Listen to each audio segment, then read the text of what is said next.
رب اشرح لي صدري ويسر لي أمري واحلل عقدة من لساني يفقهوا قولي رب زدني علما رب زدني علما رب زدنی علما۔ السلام علیکم ورحمۃ اللہ وبرکاتہ۔ کیسے ہیں آپ سب؟ امید ہے آپ سب خیر و عافیت سے ہوں گے۔ میری دعا ہے کہ اللہ پاک آپ سب کو صحت و عافیت کے ساتھ ایمان کی بہترین حالت میں رکھے، آمین یا رب العالمین۔ آج کی ویڈیو میں ہم میم ساکن کے قاعدے کے بارے میں پڑھیں گے۔ میم ساکن کے کتنے قاعدے ہیں اور قرآن پاک میں جب یہ قاعدے آئیں گے تو ہم نے انہیں کیسے پڑھنا ہے، پوری ڈیٹیل کے ساتھ میں آپ کو آج کی ویڈیو میں میم ساکن کے قاعدوں کے بارے میں پڑھاؤں گی۔ تو شروع کرتے ہیں آج کا سبق۔ میم ساکن کے 3 قاعدے ہیں۔ پہلا قاعدہ ہے اخواء شفوی، دوسرا قاعدہ ہے ادغام شفوی اور تیسرا قاعدہ ہے اظہار شفوی۔ سب سے پہلے ہم اخواء شفوی کے بارے میں پڑھیں گے۔ اخواء شفوی کی کیا تعریف ہے؟ اگر میم ساکن کے بعد حرف با آ جائے تو اخواء شفوی ہوگا، یعنی اس کو ناک کی آواز یعنی غنہ خفیف سے ادا کیا جائے گا، اور یہ غنہ جو ہوگا 2 حرکات کے برابر یعنی 2 سیکنڈ تک یہ غنہ کیا جائے گا۔ غنہ کہتے ہیں آواز کو ناک میں روکے رکھنا۔ اس بات کو آپ آسان الفاظ میں اس طرح سمجھ لیں کہ جب بھی میم ساکن کے بعد یعنی جس میم پر جزم ہوگی تو وہ میم ساکن کہلائے گا۔ اس کے بعد اگر حرف با آ جائے تو اخواء شفوی کرنا ہوگا، یعنی اس کو غنہ کے ساتھ ادا کرنا ہے، اور غنہ کی مقدار 2 سے 3 حرکات یعنی 2 یا 3 سیکنڈ تک ہوگی۔ اب اس کو ہم مثال کے ذریعے سمجھ لیتے ہیں۔ قرآن پاک کی سورہ نمبر 34 آیت نمبر 8۔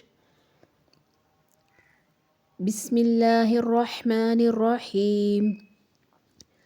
افترى على الله كذبا ام به جنة ام به۔ اب یہاں پر دیکھیے میم ساکن کے بعد حرف با آ رہا ہے، تو یہاں پر ہم اخواء شفوی کا قاعدہ اپلائی کر رہے ہیں، یعنی ہم آواز کو ناک میں لے کر جا رہے ہیں، ہلکا سا غنہ کر رہے ہیں، اور غنہ کی مقدار 2 سے 3 سیکنڈ تک رکھنی ہے۔ امید ہے آپ کو سمجھ آ گئی ہوگی کہ ہم نے اخواء شفوی کب کرنا ہے۔ جب بھی قرآن پاک میں میم ساکن کے بعد حرف با آئے گا تو وہاں پر ہم نے اخواء شفوی کا قاعدہ کرنا ہے، یعنی ہم نے وہاں پر ہلکے سے غنے کے ساتھ اس کو ادا کرنا ہے، اور غنے کی مقدار جو ہے 2 سے 3 سیکنڈ تک ہوگی۔ اب چلتے ہیں اپنے دوسرے قاعدے کی جانب۔ دوسرا قاعدہ ہے ادغام شفوی۔ ادغام شفوی کی کیا تعریف ہے؟ اگر میم ساکن کے بعد میم مشدد آ جائے تو ادغام شفوی ہوگا، یعنی دونوں میم کو ایک کر کے غنہ کے ساتھ ادا کیا جائے گا، اور جس کی مقدار ہوگی 2 سے 3 سیکنڈ، یعنی جب ہم غنہ کریں گے آواز کو ناک میں لے کر جائیں گے تو 2 سے 3 سیکنڈ تک ہم نے اس آواز کو ناک میں روکے رکھنا ہے۔ اب ادغام کیا ہے؟ ادغام کا مطلب ہے 2 حروف کا آپس میں مل جانا، 2 حروف کا آپس میں مدغم ہو جانا، اس کا نام ادغام ہے۔ اس قاعدے میں بتایا گیا ہے کہ اگر میم ساکن کے بعد میم مشدد آ جاتا ہے تو وہاں پر ادغام ہوتا ہے، یعنی 2 میم ہوں گے آپس میں ایک ہو جائیں گے، آپس میں مل جائیں گے، اور آپس میں مل جانا جو ہے وہ ادغام کہلاتا ہے، اور اس وقت ہم نے ساتھ میں غنہ کے ساتھ اس کو ادا کرنا ہے، یعنی ناک میں آواز کو روکے رکھیں گے، اور یہ روکنے کی مقدار 2 سے 3 سیکنڈ تک ہوگی۔ اب اس قاعدے کو ہم مثال کے ذریعے سمجھ لیتے ہیں۔ قرآن پاک کی سورہ نمبر 16 آیت نمبر 57۔ اب یہاں پر دیکھیں، وَيَجْعَلُونَ لِلَّهِ الْبَنَاتِ سُبْحَانَهُ وَلَهُم مَّا يَشْتَهُونَ وَلَهُم مَّا يَشْتَهُونَ ہم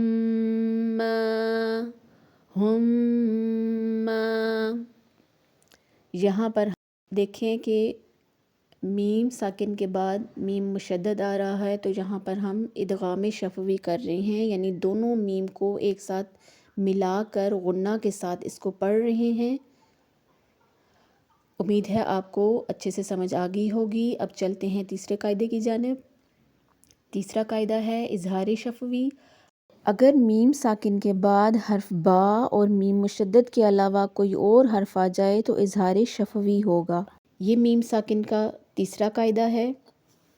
بس آپ نے اتنا یاد رکھنا ہے کہ جہاں کہیں بھی قرآن میں میم ساکن کے بعد میم مشدد اور با کے علاوہ کوئی حرف آئے گا تو وہاں پر ہم اظہار شفوی کا قاعدہ کریں گے، یعنی نہ تو وہاں پر غنہ ہوگا اور نہ ہی ادغام ہوگا، بلکہ ہم نے اظہار کرنا ہے، یعنی حروف کو ظاہر کر کے پڑھنا ہے۔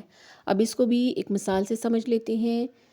قرآن پاک کی سورہ نمبر 34 آیت نمبر 45، وَكَذَّبَ الَّذِينَ مِن قَبْلِهِمْ فَمَا بَلَغُوا مِعْشَارَ مَا آتَيْنَاهُمْ فَكَذَّبُوا رُسُلِي۔